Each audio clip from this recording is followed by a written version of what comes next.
This is getting to be like weirdo arts and crafts time. I got a bunch of Legos here, sticky note, masking tape, pencil, ruler. Many people are concerned with short-term gratification. They want the gun, they want their manhood, they want to stick it in their pants, they don't care how comfortable it is, they don't care how concealable it is, and they want to go about their day. If that's you, then this video is a waste of time. Go away. A high level of comfort and concealment is difficult to achieve. I've been carrying for over 20 years, and I'm going to share with you 5 aspects of carry position that's going to take you from printing like a newbie to optimize concealable comfort. By the end of this video, you'll understand concealment mechanics and be able to apply that to finding which gun, which holster, which concealment accessories make sense to set up the most comfortable and concealable holster for you. In this video, we're going to focus on inside the waistband carry on the belt, both forward of the hip in the appendix position and then also on the hip inside the waistband. So clock position refers to where the gun is sitting along your belt line. So your center line or your gig line is going to be 12 o'clock, and then from there it's going to go 1 o'clock, 2 o'clock, 3 o'clock is going to be right here on the hip, and then 4 and 5 behind the hip. Ride height refers to the vertical position of the gun in the belt line. Cant refers to the rotation of the gun, either the grip up and forward or the grip down and back. Typically, this is helpful for hip carry concealment, but also can be useful for appendix carry. Grip rotation refers to the relative position of the grip to the body. So if there's no rotation, you might print a bunch. If it rotates in towards the body, that might reduce your printing. Muzzle rotation refers to the closeness of the muzzle below the belt line to the body. And so if you rotate the muzzle out and away from the body, that will lever the top of the gun into the body, enhancing concealment. Next, we're going to take those 5 aspects of carry location and apply them to the gun in my waistband to show you how it all works. For this, you kind of need to use your real gun because we're trying to conceal this gun. And so before you do that, make sure it's unloaded. What we're going to do here is we put a barrel plug in here, and that ensures that the gun is disabled. The objective here is to conceal the gun. It's not to conceal the holster. The holster is supposed to help you do that job. What we're trying to do is find the optimal concealment and comfort location for the gun itself, irrespective of the holster. And so we're gonna use some common household items to see if we can make it more comfortable and more concealable. So some of the items I got a bunch of Legos here. I also have some sticky note pads. I have some masking tape, and then I have a pencil and a ruler. Your body shape and size is gonna affect concealment. And so the objective here is for you to actually do these things. For me, if I take this gun and I tuck it into my waistband and I put it right here at 12 o'clock, I print a ton here. If I move it more to the side, that grip starts to rotate in. And so I just need to find that spot somewhere between center line and hip point where it is gonna be the flattest and most concealable. With ride height, you're gonna find the most concealment super deep in the waistband. However, it's gonna be really hard to grip the gun. If you bring it up really high, it's really easy to grip the gun, but as you can see for most people, the gun is gonna start to tip out. And so you need to find the best balance of speed and concealment for you. What I like to do is basically get it in there pretty low, such that my knuckle is gonna drag on my belt line.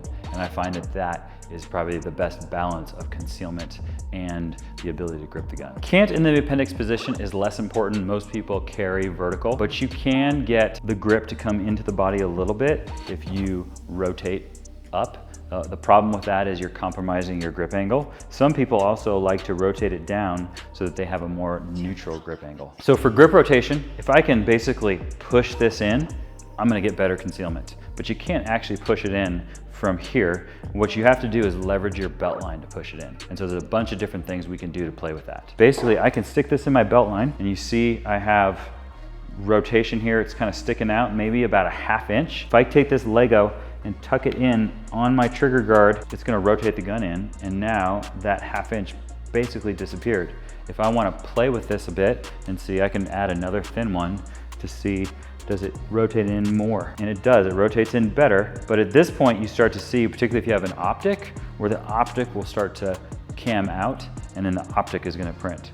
So if you're running a bigger gun, so this is a Glock 45 with a really long grip and then a big optic on it, you kind of have to find that balance between the two. I can also use sticky note pad, and again, that helps rotate it over. I could go to 2 sticky note pads, probably rotates it too much. I could take some of these sticky notes off. I'll go to 1.5, and that is a pretty good balance. I mean, with the sticky notes, obviously you can adjust it based on the thickness of the paper. So now I can take this ruler and I can measure the height of my sticky notes, or I can measure the height of my Lego Legos, above the trigger guard, I need something that is going to rotate the grip of the gun that is pressing in, that's about 5/8 of an inch thick. So then you would transition that to a holster, and you would need to find a claw or a camming bar or something that would give you that similar offset to give you the right amount of grip rotation. I'm gonna take that Lego and I'm gonna tape it on the gun. Now let's look at muzzle rotation. Again, I can take Legos, I can stack some things up on here and figure out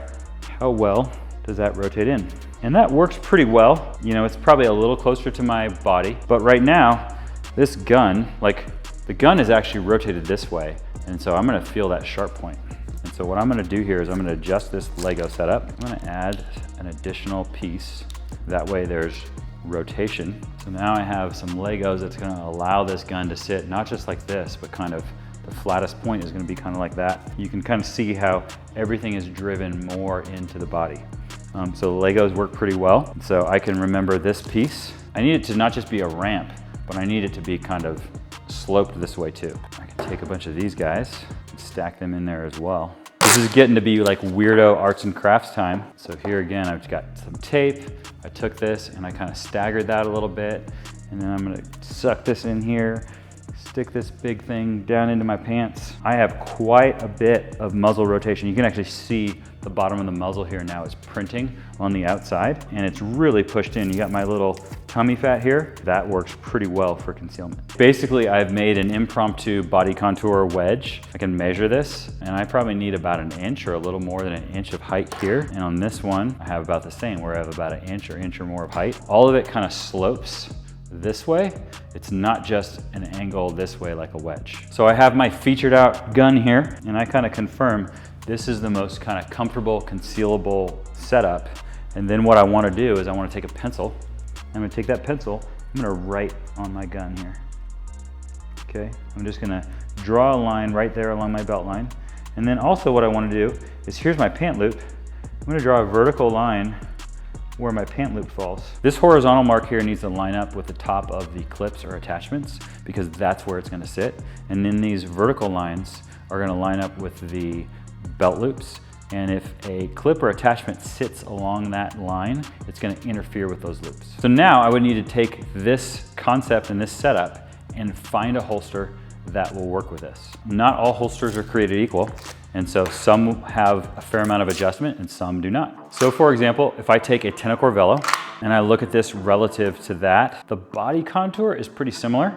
So it's sitting, you know, almost an inch. This is almost an inch. A lot of it has to do with the placement of the body contour and how high it is relative to the gun. And then if I look at the clips, my clip needs to sit like right about there, and that is gonna work with these clips. So it's really important for the clips to have good right height adjustment, right? So you can match that horizontal line. But if I look here at these vertical lines, I can run a single clip in the front, but this rear clip would interfere. And so if I want to run 2 clips for stability, this holster would actually not work very well for me and for carrying a gun. I can go to something like this Cartoon. I'm going to have that right height adjustment. The clips are closer together. They're just barely interfering with the belt loop, so it's going to work out better here. And then on the muzzle rotation, I'd have to get an aftermarket muzzle wedge or muzzle pad or something like that of some sort. So like a Mastermind Tactics pillow or like a Dark Star Gear teardrop, something like that to put down here to rotate the grip away. And that's perfectly fine to buy an aftermarket accessory. If I'm looking at the wedge or camming bar, with this guy here, we said it was about 5/8 of an inch. So I probably don't have enough with the molded in camming bar on the Velo. Then on the Cartoon though, it's adjustable, so I can dial that in and I can find the proper height for the grip rotation. A solution kind of to all of that would be the Velo 5, which might be released already right now or will be released soon. And so the Velo 5 is going to give you 3 different positions.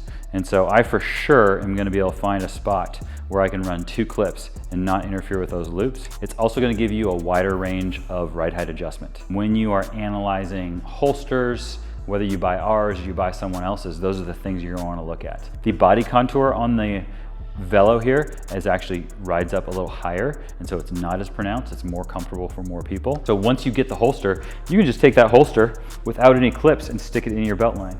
And here, even with no grip rotation and just the body contour and my muzzle rotation, the gun sits pretty flat. If I add just a small amount of grip rotation in there, I'm gonna get this to conceal really quite well. Next, we're gonna talk about inside the waistband hip carry, and to ensure you don't miss the rest of this series, make sure you hit that subscribe button. You want to just tuck that gun into your waistband, and then you can move around in your clock position. So you can see here, if I'm right at 3 o'clock, the butt of the gun sticks out. For me, if I move more toward the back, the butt of the gun is gonna stick a little closer to my body. For ride height, again, the issue is gonna be, can you get a full firing grip on the gun?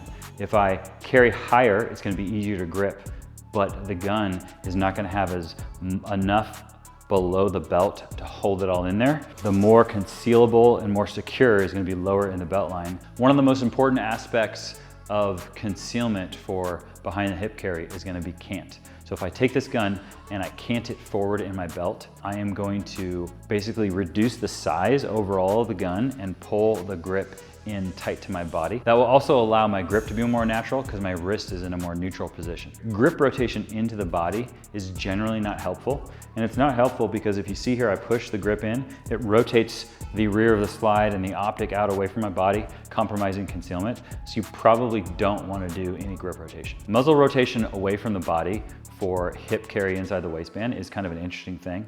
We've played with it a little bit. It does actually help quite a bit for concealment, but because of the shape of the hips, it makes it pretty uncomfortable for most people. So with my sticky note pad in there, the muzzle's now being rotated out away from the body. The top of the gun for sure is rotated more into the body. But this added point can create hot spots. So most people find the benefit you get from concealment does not outweigh the problem you get from comfort. The challenge is you want a holster that is going to be adjustable both in ride height and in cant. Those are going to be your two most important adjustments. Here at Tenicor, because we're super biased, we have the Cartoon. The Cartoon has both height adjustment and simultaneous cant adjustment. And so you don't have to buy our product, but you definitely want to find a holster that does both of those things. If you know someone else who has a gun and is struggling with concealment, please share this video with them. If you want to be better and continue improving, then watch this video here.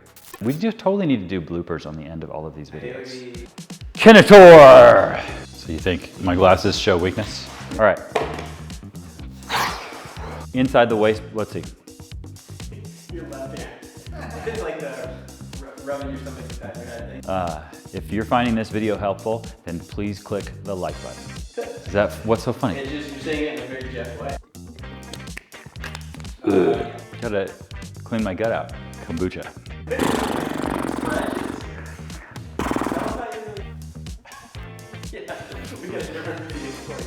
It's not as Jeff. If I take two Legos,